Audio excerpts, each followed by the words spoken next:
The following program is a production of Hōʻike Kauaʻi Community Media. Aloha and welcome to Talkin Trash. I'm Max Richardson, and this is part 2 of our discussion about the social psychology of recycling. If you haven't seen part 1, you should check it out. Links in the description below. All right, without further ado, here we go. Enjoy.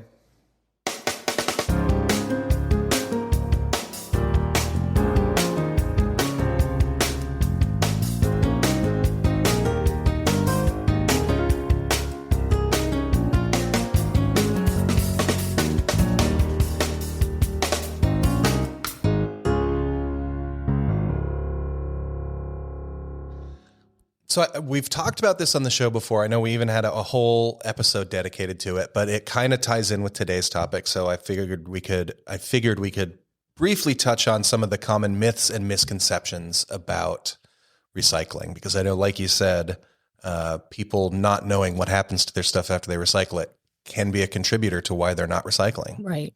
So what are some of these things that people think that aren't true? The most common myth is just that everything that you put in the recycling bin gets landfilled. That is certainly not true. And the reason we know is because we contract a recycler to actually recycle this stuff. We watch them do it. We go and look at their facility, and they're doing this work. They're marketing. Also, they own the materials, so they have an incentive to actually recycle it. And then we operate the landfill, so we know it's not going there. Yeah. And we get the reports of where it's going. So there's no way, it actually is getting recycled. But when I worked in California, when I've been around people that are in the industry for decades, and this is common, not here, but everywhere. There is that myth that things aren't getting recycled. And I think it's like you said, is an excuse not to recycle. And it's also a rumor, like, the rumor mill. Yeah. Once it goes on the rumor mill, then, it's out there and people are just going to, if they want to, just grab it and believe it. Yeah. So that's one of the myths. I don't know which other ones are you after here. That's always blown my mind too, that people think that, because it's just such a wild conspiracy theory. Yeah. Like, what would be the motivation for the government to spend all this money lying about recycling when they could just be like, recycle if you want, whatever, or just not have a program. If it didn't work, we wouldn't have a program. And the other thing I think for folks watching at home that maybe don't watch the show regularly, or maybe you're watching, you're getting this like clip on TikTok or whatever. Allison isn't just the co-host of this show. Allison is the solid waste division chief. So she knows what goes in the landfill because it's her landfill. Mm-hmm. Yeah. And she knows what the recycling company is doing because she's the one that hired them. So, this is a subject matter expert on this. So I guess if you don't trust the government, then maybe you think, oh, well, Allison's just down here lying to us. But it would just be a weird flex to go to all this trouble to lie to us. And it's definitely, she's not guessing, like she knows, Yeah. So I think that's worth remembering, that I'm just a guy that is doing a podcast and speculating about this stuff, but Allison's the expert. So if she says it's not going in the landfill, yeah. And please call our office, because we have a lot of experts that work in the solid waste division that are excellent at customer service and know the programs and are working the programs. So you can call and talk to us. We have like 5 people that answer the phone during business hours and ask what's going on, and we'd be more than happy to tell you. We respond to information requests from the public.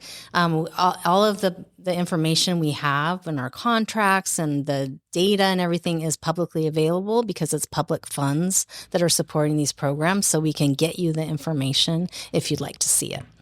Yeah. Yeah. So it's not, you don't have to trust us. We'll show you. It's not as sinister as opaque as the tinfoil hat community maybe thinks.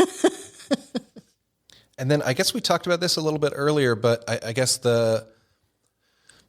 a big motivator for people, or a big barrier, I guess, to people putting in the effort to recycling might be just the idea that it's out of sight, out of mind. I put an aluminum can into the garbage can and I close the lid on the garbage can, and I never see that aluminum can again. So why do I care what happens to it? And I guess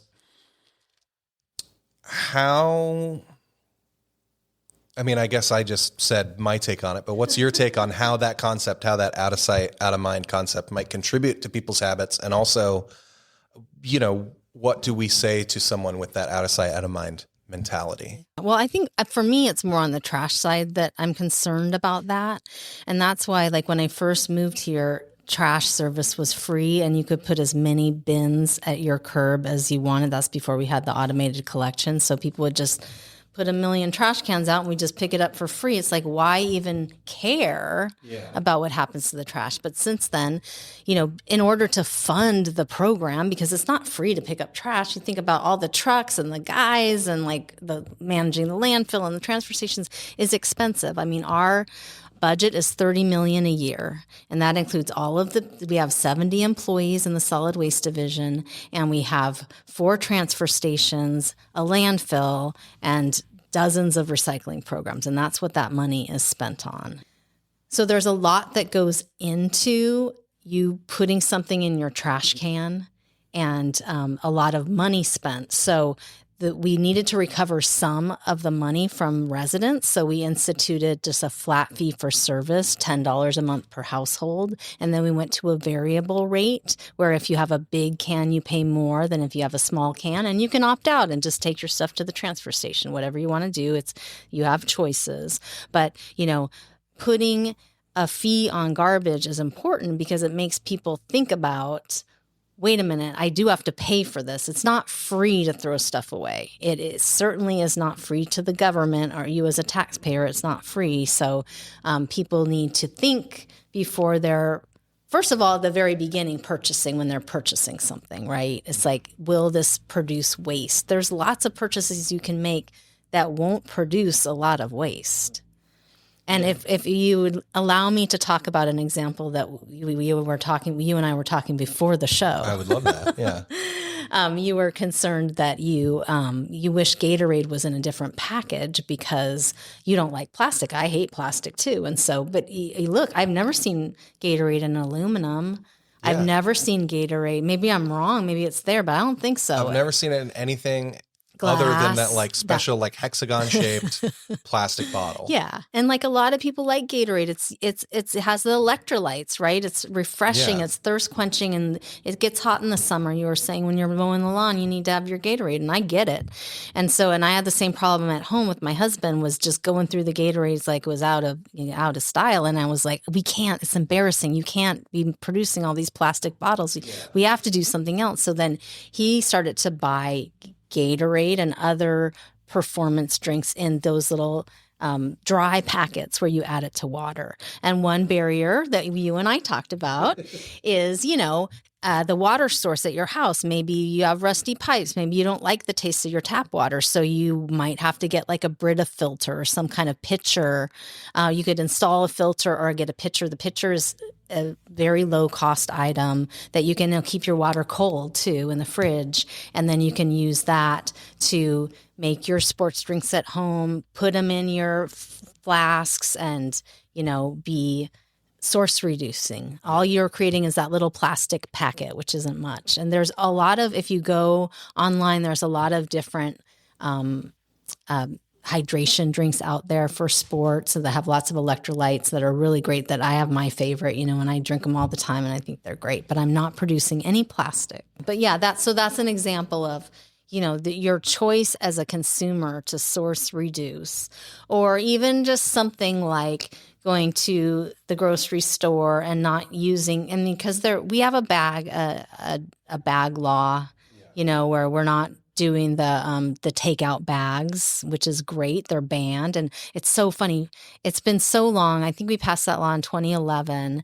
And, they were just replaced with paper bags, which isn't great either, but at least they're not plastic going into the ocean. The whole point was to reduce ocean litter, right? Or things going into our oceans, and streams and things. But, paper is still an environmental cost. It's trees and it's money and all that. So we really wanted people to just bring their own bags, but that's another thing that we could talk about is like, why don't people bring their own bags? What's the problem with that? Yeah. Why is it so hard to bring a bag?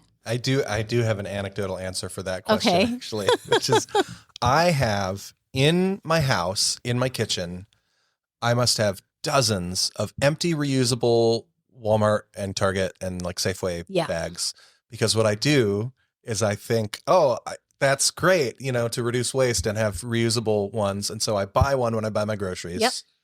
And then I bring it home and I bring it inside and I take all the stuff out of it and put the stuff in the fridge or whatever. And then I put the thing on the floor in the kitchen and then I go, all right. And then, next time I go to the grocery store, I'll bring it with me. And then you don't bring it. I forget. Okay, wait, I got to show you something. Yes. Okay, so I realize that they're very hard to remember to put back in your car. So, and I got an advantage because I do carry a purse. The man purses maybe will go back in style or whatever. Yeah, I carry a fanny pack, so. But this is my favorite bag. Ooh, that's it's tiny. It's called Enviro Sacks, and I have like 5 of them in case I'm going to go on a shopping spree. You never know. Yeah. But this bag, Enviro, and here I am endorsing a bag because we bought them for the count to distribute it through the county too. Cool. These are washable, and this one's really old. It's probably like 6 years old. Look how beautiful it is. I don't know if you can see it. It's really big and super durable, and it folds up so small that you can carry several with you. And I always have my bag. And I'm looking at that. Beautiful. How small it's folded up. And I'm thinking those will fit in like my center console. Yeah, you could fit many, and you just fold it. It's like a tri-fold and then just a roll, and it doesn't get all wrinkly or anything. Because sometimes I don't. Sometimes I remember to bring the Walmart ones out to my car, but then I don't keep them in the car because then they're going to get wet. Yeah. Or I need to put camera gear in the back of my car, and now it's like full of Walmart bags or whatever. Yeah, you need a bag like that rolls up. That'll fit in my center ones. console. Yeah, those are great. Yeah, after the show, you remind me of the name of those, and I'll buy some. So I think I started talking about this though as an example. I was talking about bags, but like even when you go to the grocery store and you have produce, there are certain produce that really, and in the produce bags aren't subject to the law, and it does keep your vegetables fresh. So I understand why people have produce bags. However, you don't need a produce bag for like bananas. Yeah. Like certain things, they're their own little package. They're fine, So be conscious of things like that. And then also just buying in bulk is another thing that people can do. And then just looking at the packaging, because there's things that are in hard plastic containers that really don't need to be, and you can make choices at the grocery store where you're not creating that waste. But I realize it's hard. It's something that at the state ledge, they've been trying to get some kind of packaging producer responsibility. So these aren't simple solutions. This is something that like you as a consumer can make certain choices, but beyond that, there's issues at the top of this manufacturing chain, where these problems need to be solved at a higher level to make consumer choices a lot easier. So I'm not blaming everything on people, but you do have choices. Yeah, and I think that was the reason before we started filming. That was the reason we were talking about Gatorade specifically, is because. Don't come for us, Gatorade. But it's only in plastic bottles, because I was saying, I try to be environmentally conscious. I try to be an environmentally conscious realist personally when I'm shopping. So if something comes in aluminum cans or plastic bottles, I buy it in the aluminum cans. If it only comes in plastic bottles, maybe I don't need that thing. Yeah. But if I feel like I do need that thing, or, going back to being a realist, maybe I just want it in that moment. I'm human. I'll buy it in the plastic bottle because that's my only option, right? Is get it in the plastic bottle or don't get it. And so, I think you kind of have to attack the problem from both sides of like, as consumers, we should be making responsible decisions, both at the store and then at home, making the responsible decision with what do I do with this waste item that I've now generated. Recycle it if you can. Don't buy it in the first place and then recycle it if you have to. Or reuse it too. You could reuse it. But also, from a manufacturing or a retail side of the issue, if better choices were available to be made, then they would be made more often. Yeah, definitely. Well, you've seen that like through history too. I don't know. I remember when I was a kid, when they started coming out with like CDs. They were in these like big, like long packages. Oh, yeah. You may not remember that because you're a lot younger than me, but it was to deter theft too. Oh, that was another thing. okay. And they do that.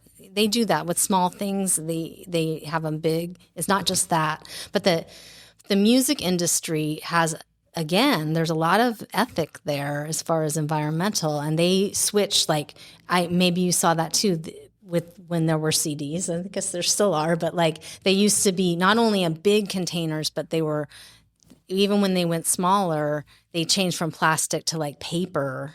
Did you notice that? And that was all because of the industry itself. The industry didn't want to be environmentally wasteful. They didn't want these giant packages. They didn't want plastic. And they switched it, And so it's possible that if you have, an industry or a manufacturer or, a product producer that is conscious about the environment, that hopefully you would get it in a better package. Yeah. So I don't remember when the packaging itself was big, but I remember when I was a kid and the CD would be in like a square jewel case, but then that would be in like a big plastic shell so that you couldn't steal it. Yeah, but they would take it off at the store. Yeah, at but least they still probably threw threw them away, though. You know what I mean? Probably. They probably didn't reuse them. But nowadays, if they have stuff they don't want you to steal, they still put it in a plastic box, but they keep the box and it's reusable. It's hard plastic with a lock on it, and it's reusable. And I think we hate on plastic a lot on the show for good reason, but plastic is kind of a miracle material in that the problem with it is also the benefit of it is that it never decomposes. Yes. So if you're going to buy something that you're going to use forever, so I think that's I say all that to say, I think that what the security containers we have now are an example of businesses using plastic in a responsible way, right? Here is your little earbuds or whatever come in a cardboard box. People like to steal those. So that cardboard box is in a big plastic box with a lock on it. But that plastic box isn't going to end up in the landfill, at least for a long time, until it breaks or something. Because when you go to the cash register, they unlock it, they give you your earbuds, and then they put that in a little bin, and then they put it back out. And, that might get used 1,000 times before it gets damaged. So, okay. So we talked about maybe some folks don't know better, and that's why folks participate in recycling programs with varying degrees of enthusiasm, right? But how can psychology... Okay, so we also know about educational programs about like, reduce, reuse, recycle and stuff like that, and the perhaps limited efficacy of those programs, like a lot of people kind of just in one ear and out the other. How can we use psychology to design better educational campaigns that are maybe have a better motivating influence? Yeah. Good question. So for many years, they've been looking at first of all, people will recycle more if the rules are clear to them, if they know what they're doing and what to do. Because that is kind of confusing. Like, wait, you'll take number one plastic bottles, but not trays. Like, I don't understand. Like, it's too confusing. I'm opting out. I can't do it. It's too confusing. Yeah. So if you have programs that you have good public education and people understand what they can and cannot do, you're going to have a better participation rate. And then things that they've been looking at in the last few years is just like signage, like what kind of signage works on like public recycling bins, because public recycling bins are pretty bad. Like, people don't do it right a lot of times because they're in a hurry, they're walking by, they're just like, well, whatever, I just don't even care. But if there's signage maybe at an event or something where they actually show the picture of the item, or better yet, if they have the actual example of the item that goes in the bin, like a real can, then people will look at that and go, okay, I can put that there. And so they found that image-based signage is the best way to inform people about what the rules are. And so we've been using those at the plastic recycling bins out in the field now. So this is for our 8 recycling drop bins. They are mostly words. And we found that, no matter how many words you put on there, people don't really bother to read them, which is so crazy to me. Like you'd think, maybe some people can't read or whatever. They don't want to take the time to read or whatever.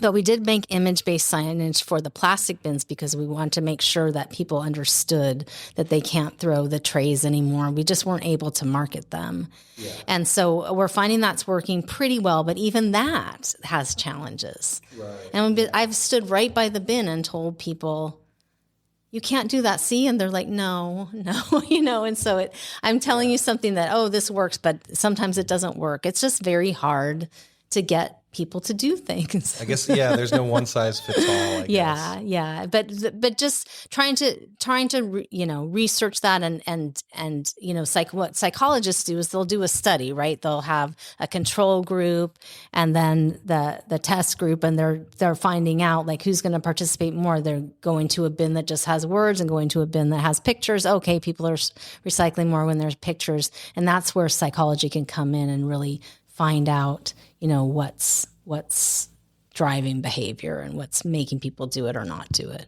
Yeah. Okay. So I know you are the government, so this might be a tough one to answer totally objectively, but if you can, try to take off your government hat and put on your scientist hat for this one. What, in your personal opinion, what role do you think the government should play in attempting to shape people's behavior, specifically people's waste and recycling behavior? Ideally, it would be the producers of the products that would shape the behavior by creating products that are long-lasting, that are easy to dispose of, that have very little packaging. That's ideal that government has less responsibility. So what's happened here in the U.S. is that the government has all the responsibility for taking care of garbage, and that shouldn't be so. In other places where they have better programs, like in Germany and other European countries, they have these producer responsibility laws in place where things are designed so that they're not going to be disposable. And that's really what we need. But, we have our culture, which is kind of, I hate to say it, a throwaway society. And it's really hard for government to combat that, to come in and say, you should do this. It sounds like I'm taking away your freedom of choice and to do whatever you want and throw everything away if you want, But that's all we're trying to do is be responsible, So if there could be more responsibility on the part of the manufacturers, then that would really help to solve this problem. Okay. Yeah, I like that answer. So to paraphrase, and correct me if I'm paraphrasing you incorrectly, mm-hmm. To paraphrase, ideally the government would not have a huge role in attempting to shape people's behaviors. Yes. But without other factors shaping people's behavior, and when people's behavior isn't how it should be, somebody's got to do it. Somebody's got to do it. And then usually what government, and also one thing I want to say about recycling programs, another reason why people don't recycle as much as they can is because there's no uniform recycling in the United States, even though we're not on the mainland, but still we're part of the United States, right? There's no one-size-fits-all program, and that's hard. So every municipality is different. Every place has a different way they do it, different stuff that they take, different education programs, different people running them, and it's very confusing for anybody that goes around, lives in different places, goes to different places, and so that lack of uniformity is something else that is really a struggle for people when they want to recycle because they don't know what to do. They're not touched by wherever they are. The government can't come in and touch every tourist or every visitor, every new person that moves here. And so it's just very confusing. And so there had been a lot of talk about having some kind of national recycling campaign. And there have been some really amazing messages on TV commercials that have addressed some of this stuff to try to get everything uniform. You notice that recycling bins are normally blue.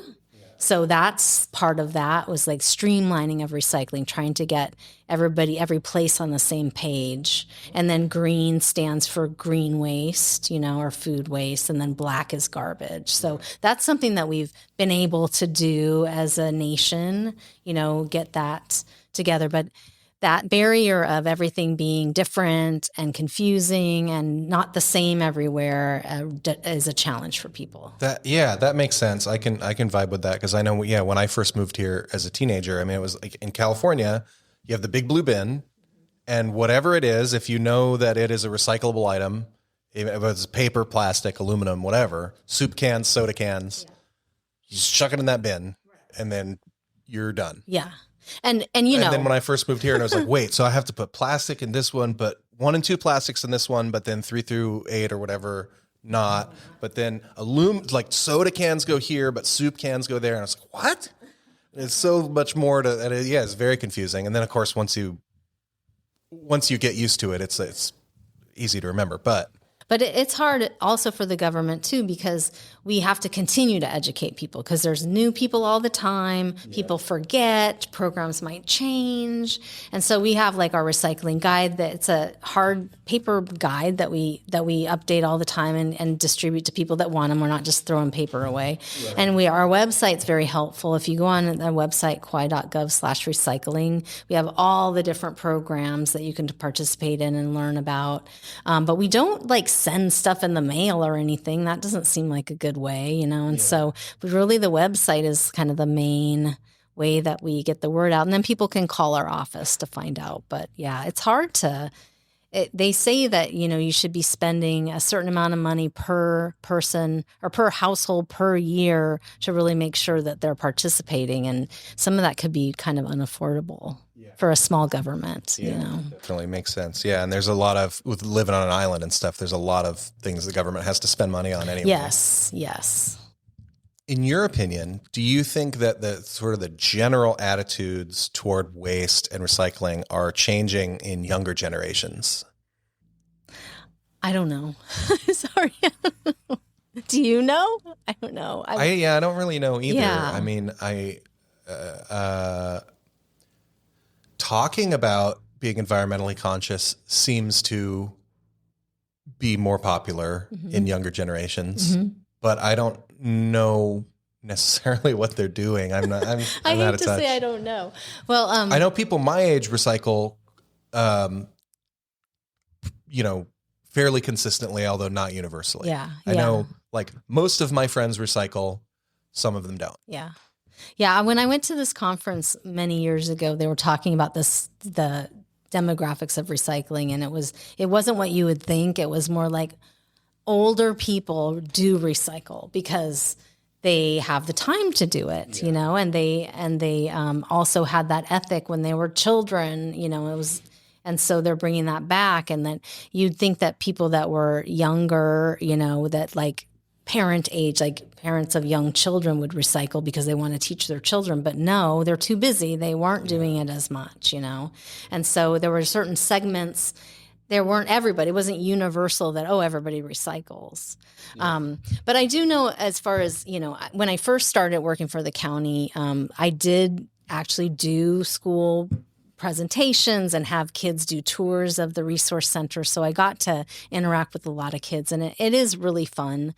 They are enthusiastic, and it seemed like then, and I'm sure now because we have our specialists are teaching kids, that's the fun part of the job, is to educate kids because they're open to it. They want to do it. The kids take that home to their parents. We hear that. They take it home to their parents. But I feel like a lot of people on Kauaʻi are into recycling, and they're doing it, and they care, like I said, because they care about the beauty of the island and they want to preserve that. Yeah. But I know a lot of social values and social norms change as the generation changes, right? Yeah. As new generations come of age and get the social and the economic power. Yeah. And I'm curious to see whether it's specifically in terms of recycling enthusiasm, if the change is we're increasing our enthusiasm or decreasing, I would love to have a bunch of volunteers or money or something to do some focus groups, because that's where you learn that kind of stuff, is through focus groups and random, like pulling in segments of the population, not just those people but like just sampling the population. An actual scientific sample. Yes, exactly. That's how we would really understand that, and we just don't have the means to do that at this point. Yeah, that makes sense. But we can look at, other communities are doing that, but it's just not our community. So that's what it makes it a little bit more difficult. Right. Yeah. And it's such a unique community that it's hard to take someone else's results and assume that they apply to our community. That's so true. Even island by island, it can be different, Oh yeah, for sure. I mean, go spend a week on Oahu and then come back to Kauaʻi, and it doesn't feel like the neighboring county. It feels like a completely different place. Or Big Island. Yeah. Okay. This one actually isn't a question, but while I was writing the questions, I just was thinking this, and I just wanted to say that recycling and composting and reducing waste, all the things we talk about on this show, they're important everywhere because everywhere on Earth is on Earth. But they're doubly important on Kauaʻi specifically. I mean, it's important everywhere. It's more important in Hawaii. And it's even more important specifically on the island of Kauaʻi because in addition to the fact that we want to reduce waste because it's good for the planet, we also have the, dare I say, more immediate problem of the fact that our landfill is full. So like, even if you don't care about the environment, which you should, but even if you don't care about it, like we don't have room in the landfill for more garbage. No, we don't. So we should try to take that tiny amount of room we have left and stretch that out as long as possible, which is just another reason to keep stuff out of the landfill that doesn't need to go in there. And I think that people don't necessarily realize that both of those things are true. That yes, recycling is important from an environmental perspective, but just from a housekeeping perspective, like when the landfill gets full, what are we going to do with the garbage, guys? Like, this is not a very big island. And we can't. So where are we going to put all the trash? The reason it's important here too is it's exporting waste is not a real thing. It's not something we can't just ship it off. We're not going to be able to do that. We have to manage it here, and we have very limited space. We're talking literally 5 years of airspace at Keikaha. We're working on expansion options, new landfill options. We've been working on those for a really long time, but that's why everybody is important. In solving this problem. Every decision that you make is important. And it's not like other places where if we're having a problem, we just, truck it out to another community. We can't truck it out. We can't drive it out. We got to ship it out, and it's not going to work. It's going to be way too expensive. Yeah, very cost prohibitive. And then also it's super unfair to another community. Like, hey, here's all our garbage. You can put it in your garbage dump, you know. But yeah, I mean, I guess if you try to give a more grounded, maybe a smaller scale perspective that's more comprehensible to people seeing just the small picture. Imagine if your garbage can in your kitchen was full and for whatever reason you couldn't empty it. There was no emptying that could be done. Like you wouldn't just, if you finished eating an apple and you had the apple core, you wouldn't just take that apple and throw it in the garbage can because that's the easiest place to put it. Because the garbage can's full. Let's try to put as little garbage as possible in there. So take the apple core outside and throw it in the garden or something like that, Exactly. And so our community garbage can is overflowing actually. And so let's try not to throw stuff away in there, except the stuff we have to throw away in there. And there's a lot that individuals can do to reduce their trash, a lot.